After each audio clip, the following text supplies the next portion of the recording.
Here in Concord, in late 2021, a new rezoning law was proposed to allow for future developments and economic changes to make the Concord Depot Thorough area more walkable, revitalize the businesses built there currently, and paved the way for affordable housing to be built in the future. This zoning bylaw is named Article 33. However, quickly a multitude of Concord residents came to oppose this article, and opposition was spread around town to label Article 33 as a law that would disrespect Concord neighborhoods and destroy the, quote, village character of Concord. How is this village character defined? We went to find the story of Article 33. My name is Mark Angerman. I'm a math teacher here, and I live in Concord.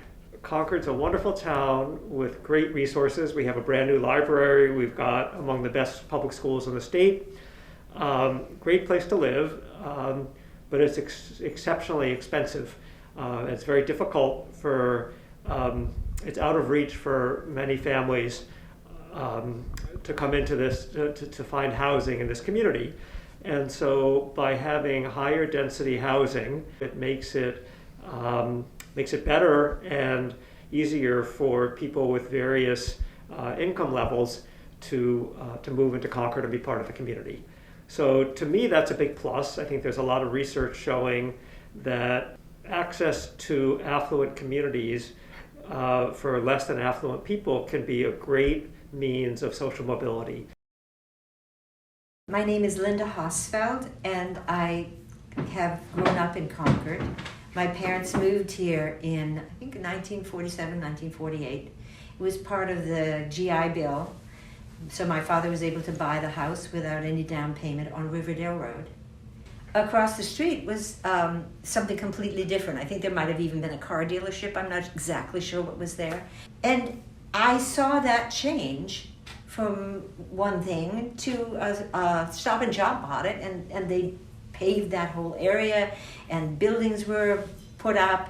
My parents, when they moved into Concord, they were part of this GI generation of white people who got loans, and so they built a whole area. They were building nice little small capes for these families, and there were over 100 kids probably there that grew up in that area. And I'm told that before my family moved in, the Elsinore Street area started building duplexes so that more people could live close to the train. I don't necessarily think that the Thoreau Street area is as lovely as it could be. And when we moved into Concord, our house was around $80,000. So affordability is so important. I just believe that we shouldn't postpone creating a place for others to live. Now in my neighborhood, there are people from all over the world. And so it has become more diverse, but financially, I think it has become much wealthier. And so I feel like there needs to be a way to include more people. On May 2nd, Concord hosted its annual town meeting, which included a final debate and vote on Article 33. It was clear Article 33 was a hot topic issue for Concord residents. This deeply flawed article is not progressive. I'm not just talking about roads. I'm talking about the very basis of the kind of community that you want to create. If Article 33 is adopted, a visitor recalling the shot heard around the world and the 19th century genius cluster might well ask, with Concord's legacy, why does it now simply copy others? Deny the pressures of government standardized programs that will open the gates to the disappearance of historic Concord Village. We saw lots of people who spoke up at these meetings arguing for the passage of Article 33. However, it wasn't enough. 305 votes in favor and 366 votes against Article 33, so the article fails by a majority vote, and it also fails by 2/3. Concord residents must take a hard look at what this vote represents in their town and the state it is in. Concord has time and time again shown itself to be a town that votes blue at every election and flouts support for progressive policies. Yet when these policies come into their neighborhood, they fall flat.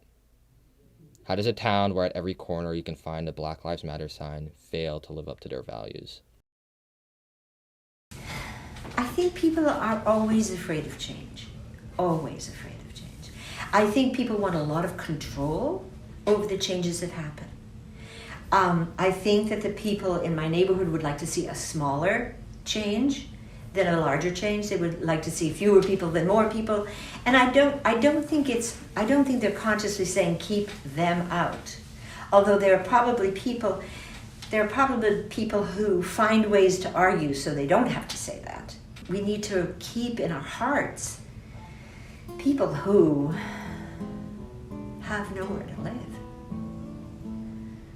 And I don't think it's people. I don't think people are being mean or cruel, but I think they see real problems, they attach it to this issue, and then they become against it.